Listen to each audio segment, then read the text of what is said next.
Morning, কেমন আছো সবাই? আশা করছি সকালেই ভালো আছো, সুস্থ স্বাভাবিক আছো। আমরা তো বেশ ভালো আছি। দেখো সমুদ্রের ধারে বসে আছি, রেডি হয়ে চলে এসেছি, কিন্তু সূর্যি মামা দেখো মেঘের মধ্যে ঢাকা থাকতে থাকতে একেবারেই উঠে গেছে, দেখাই হলো না। আর এমনিতেও আমরা একটু লেট করে ফেলেছি, তো সেই কারণে আর হলো না। তো বন্ধুরা, এত ঠান্ডা হাওয়া দিচ্ছিল, তো আমরা এসেই আগে কফি খাওয়া স্টার্ট করে দিলাম। মানে আমি আর দাদাভাই চা খাবো, আর শান্ত চা খায় না, কফি খাবে। তো এই যে দেখো সূর্যি মামা দেখো এক লাফিয়ে উঠে পড়েছে। তো চারিদিকে মানুষজনের ভিড় দেখো। আমরাও একটু নিচের দিকটা যাব, যেহেতু ভাটা আছে, মানে একটু বালিতে হাঁটবো, মজা করবো আর কি। তো কফিটা খেয়ে নিয়ে তারপরে যাব। ঠান্ডা লাগছিল খুব আজকে। তো দেখতেই পাচ্ছ হাঁটা স্টার্ট করে দিয়েছি, খুব মজা হচ্ছে জানো তো, ফাঁকা ফাঁকা বেশ। আর দীঘা এসে কার না ভালো লাগে, বেড়াতে এসে বেশ ফাঁকা, মানে কেউ নেই রোকা টোকার মতো, এরকম একটা ব্যাপার আর কি। নিজের মতো ফ্রিডম পুরো একদম। শানবাবুকে দেখো লাফিয়ে লাফিয়ে যাচ্ছে, আমি আমার মস্তিতে ঝুমছি। তো এই যে দাদাভাই একটু এখানটা ভিডিও করে দিল। তো আবার বাড়িতে গিয়ে, মানে সরি হোটেলে গিয়ে আবার চেঞ্জ করে আমরা একটু ঘুরু ঘুরু করতে বেরোলাম। সামনে একটুখানি মানে মিনিট 5-7 মতন মানে হাঁটতে হবে। তো বন্ধুরা, এখানে আমাদের এখন ডাব খাওয়া চলছে। তো সকালবেলা তো চা কফি খাওয়া হয়েছিল, তারপরে কিছু খাওয়া হয়নি, তো ভাবলাম একটু ডাবটা খেয়ে নিই, তারপরে পার্কের দিকে যাব। অমরাবতী পার্ক আছে সামনেই, আর মিনিট 7 মতন একটু যেতে হবে। তো চলো যাব। ওটা অবশ্য টোটো করে যাওয়া যেত, আমরা ভাবলাম সকালবেলা একটু হাঁটুহাঁটুই করি। তো এই যে দেখতে পাচ্ছ পার্কটা এসে গেছি, দাদা টিকিট কাউন্টারে গিয়ে টিকিট কাটছে। তো আমরা এবার ভেতরে ঢুকবো। এই যে দেখো অমরাবতী পার্ক। তো পার্কটা বেশ ভালোই লাগলো, খারাপ না, তোমরা তো দেখতেই পারবে ভিডিওতে। দেখো সে একটু গাছ ফাছ, ফুলের গাছ ফাছ যেটা হয় পার্কে। তো চলে এলাম পার্কে, একটু ঘুরু ঘুরু করবো, আমরা সব মজা করব। আর ইউটিউবে অবশ্য কিছু ফানি ভিডিও তার মধ্যে করা হয়েছিল। আর এই দেখো পাখিটা কি সুন্দর, আমি একটু ভিডিও করে নিলাম ওর সাথে। এই যে দাদা, ভিতরেও কিন্তু টিকিট কাটতে হবে, মানে তোমরা রোপে চড়তে পারবে, রোপের জন্য ভিডিও করতে হয়, সরি টিকিট কাটতে হবে আলাদা করে। তো আমরা এখানে টিকিট কেটে নিলাম, 80 টাকা করে টিকিট ছিল। আমার না রোপোটা যখনই স্টার্ট দিয়েছে, মানে উপর দিকে ওঠাচ্ছে, তখনই আমার বেশ ভয় ভয় করছিল। তো তোমার দাদাভাই বলে যে তুমি তো দার্জিলিংয়ে গিয়ে রোপো চলে, অত উঁচু, ওটা ভয় লাগেনি? আমি ভয় লাগেনি না, ওটাও ভয় লেগেছিল, আর এই সময় এটাও ভয় লাগছে। উঁচুতে উঠলেই তো ভয় লাগে আমার, উঁচু মানে আমার একটু হাইট ফোবিয়া বলতে পারো আছে, মানে ওপর থেকে নিচে দিকে দেখলেই কেমন একটা হয়। তো যাই হোক, সব ভয়ে মিলে মিশে আর কি একাকার। এদিকে মজাও করতে হবে, মজা করতে এসেছি, বিশেষ করে মানে সায়নের জন্য এগুলো না করলে হয় না, ও আর কি বলে, বায়না করে আর কি। তো সেই কারণে সব রকমই আর কি ট্রাই করা উচিত মানুষের, ভয়টাকে তো জয় করতে হবে, এরকম একটা ব্যাপার। তো দেখো আমরা এদিক দিয়ে যাচ্ছি, ওদিক দিয়ে ওর রোপো আসছে। তো রোপো টোপো চড়ে এসে নিচে এসে আবার এক জায়গায় এসে একটু রেস্ট নিচ্ছি, বসে আছি।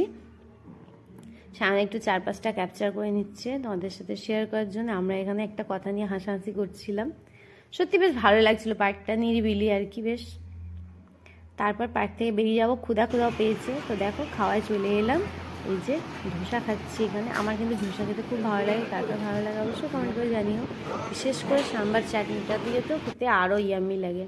তো খাওয়া দাওয়া করে মানে পেট পুজো করে একদম সমুদ্রে ঝাঁপ দিলাম জলে, যেটার জন্য আসা। কালকে তো তাড়াতাড়ি হোটেল ছেড়ে দিতে হবে, স্নান করতে পারবো না, আজকে একটু লাস্ট মস্তিটা বেশ ভালো করে নিতে হবে।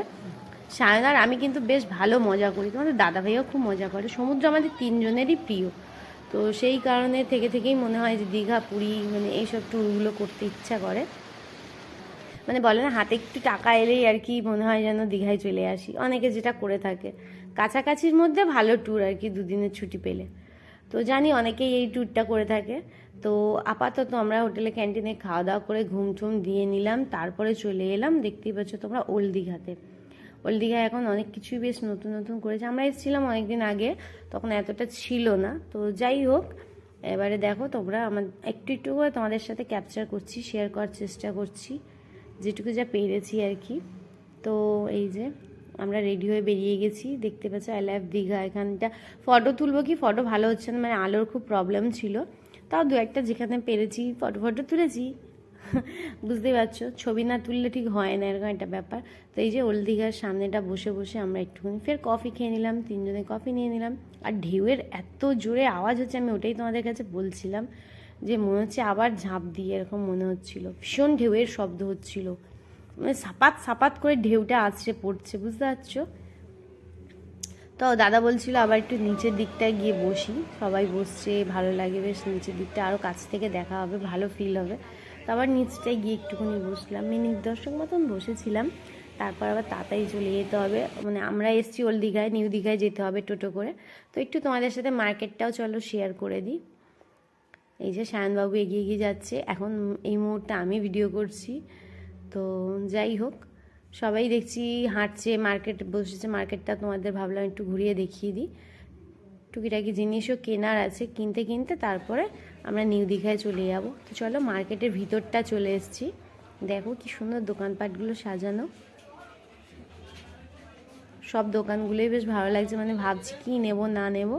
তো তারপরে চলে এলাম একটা কেকের দোকানে, দেখতেই পাচ্ছ এখানে বাটারস্কচ একটা কেক নেওয়া হলো, আমার নাম লেখা চলছে এখন। বুঝতেই পারছো আমার জন্মদিন, সেই জন্যে সেই উপলক্ষে আর কি কেক কাটিং হবে।